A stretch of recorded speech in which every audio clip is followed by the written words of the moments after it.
मित्रों नमस्कार। Legal awareness program. मित्रों, इस प्रोग्राम के तहत ऑनरेबल सुप्रीम कोर्ट का एक लेटेस्ट जजमेंट जो कि अभी 30 जनवरी 2023 को डिलीवर हुआ, वो लेकर के मैं आज आया हूँ। वो क्यों इम्पोर्टेंट है ये मैं आपको आगे बताता हूँ। इस जजमेंट में एक बड़ी ऐसा जजमेंट दिया गया जिससे काफ़ी सारे समस्याएं जो लोगों की हैं उनका निजात हो जाएगा। कैसे होगा, इसमें हम चलते हैं। मित्रों, मैरिज जो डिस्प्यूट्स हैं वो आजकल बढ़ते जा रहे हैं। डे बाई डे फ्रेंड्स, जो फैमिली कोर्ट्स हैं वो बढ़ते जा रहे हैं। अब उनके साथ में क्या होता है, वो होते काहे के लिए हैं, क्यों? मैरिज और मैरिज डाइवोर्स। और जब भी मैरिज डाइवोर्स का ये पिटीशन पढ़ते हैं तो उसके साथ में 2-4 मुकदमे और पढ़ते हैं और एफआईआर हो जाती है। क्या, कौन से वाले? आईपीसी की सेक्शन 498A, सेक्शन 427, सेक्शन 504 और सेक्शन 506, और इसके अलावा डॉवरी से संबंधित केस। ये सारे केस भी एक साथ ही आगे पीछे पड़ जाते हैं और दोनों पार्टीज़ इसमें, हस्बैंड एंड वाइफ, इसमें बुरी तरह से उलझ जाते हैं। अब इसका समाधान भी होता है किसी तरह से। जब समस्या बनती है तो उसका समाधान भी होता है। तो समाधान में लोगों की पार्टीज़, जो दोनों पार्टीज़ हैं, आपसी सहमति पर जाती हैं और आपसी सहमति बन जाने पर वो डाइवोर्स जो है वो म्यूचुअल डाइवोर्स हो जाता है। तो कई मामले ऐसी सिचुएशन बन जाती है जिसमें कि म्यूचुअल डाइवोर्स हो गया, और म्यूचुअल डाइवोर्स जब हो गया तो वो वाली बात तो कोर्ट ने जो है, फैमिली कोर्ट ने डिग्री अवार्ड कर दी।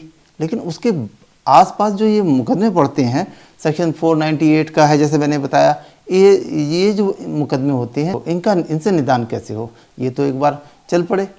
तो इसके संबंध में इनका निदान कैसे हो, यही तय करने के लिए ऑनरेबल सुप्रीम कोर्ट का ये जजमेंट जो है आज, जिसको मैं आगे अभी डिस्कस करने जा रहा हूँ, आया है। तो हम इस पर आगे चलते हैं कि ये मामला है कौन सा। तो ऑनरेबल सुप्रीम कोर्ट के द्वारा दिया गया जो फैसला है वो इस मामले में दिया गया, वो है Rangappa Javoor versus the state of Karnataka, criminal appeal diary number 33313 of 2019, और डेट ऑफ ऑर्डर है 30 जनवरी 2023। अब हम इसके केस के फैक्ट्स पे आते हैं जिससे कि हम लोग समझ लें कहानी क्या है। मित्रों, रंगप्पा जबूर और गीता जबूर का विवाह की शादी 15 नवंबर 2009 को हुई और 17 फरवरी 2011 को वाइफ गीता जबूर ने अपने हस्बैंड के विरुद्ध एक एफआईआर लॉन्च करवाई। और किस सेक्शन में करवाई? वो करवाई आईपीसी के सेक्शन 498A क्रूरता, सेक्शन 427 नुकसान का प्रयास, और सेक्शन 504 जानबूझकर अपमान करना, और 506 जिसमें आपराधिक धमकी। एक तो ये हो गया। इसके अलावा डॉवरी प्रोहिबिशन एक्ट, दहेज उन्मूलन अधिनियम की धारा 3 और 4, इसके इतने ये भी केस फाइल हो गया, एफआईआर हो गई और डाइवोर्स की पिटीशन भी पड़ गई।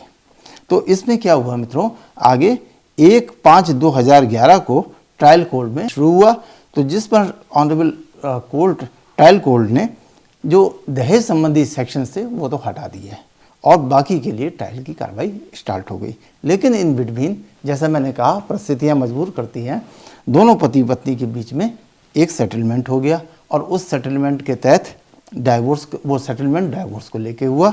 और उसके तहत 2 अप्रैल 2012 को a decree of divorce by mutual consent granted by the principal senior civil जज अवार्ड कर दी गई। तो ये डिक्री डाइवोर्स की म्यूचुअल डाइवोर्स के रूप में मिल गई।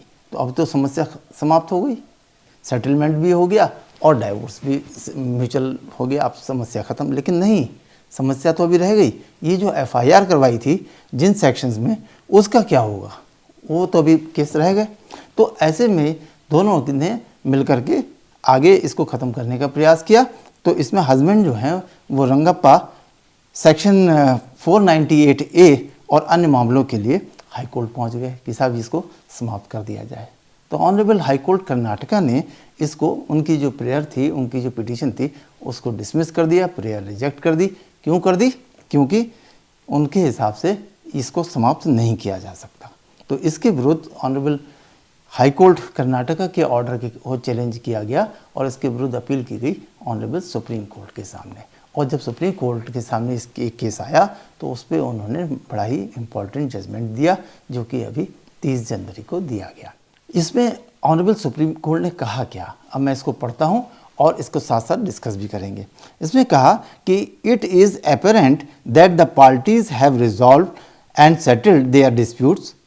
In the facts of the case, we do not feel that any useful purpose would be served by continuation of the prosecution.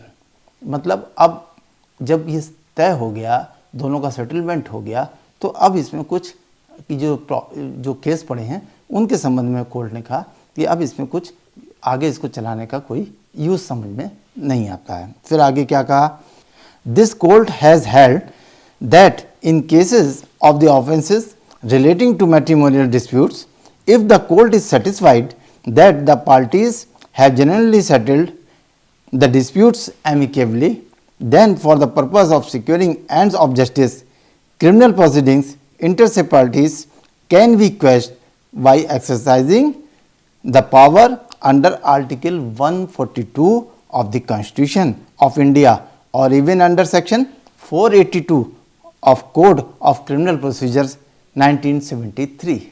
मतलब अगर कॉन्स्टिट्यूशन के सेक्शन आर्टिकल 142 और सीआरपीसी के सेक्शन 482 के तहत ये पावर्स हैं कि अगर वो मैटर का पर्पस ख़त्म हो गया है तो उनको समाप्त किया जा सकता है।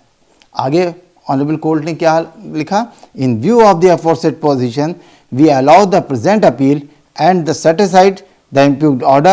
Consequently, the criminal proceedings in charge sheet dated 17/2/2011 arising out of FIR number 9 of 2011 dated 17/2/2011 under section 498A, 504 and 506 of the Indian Penal Code 1860 registered at police station Gadag town, Gadag Karnataka are quest.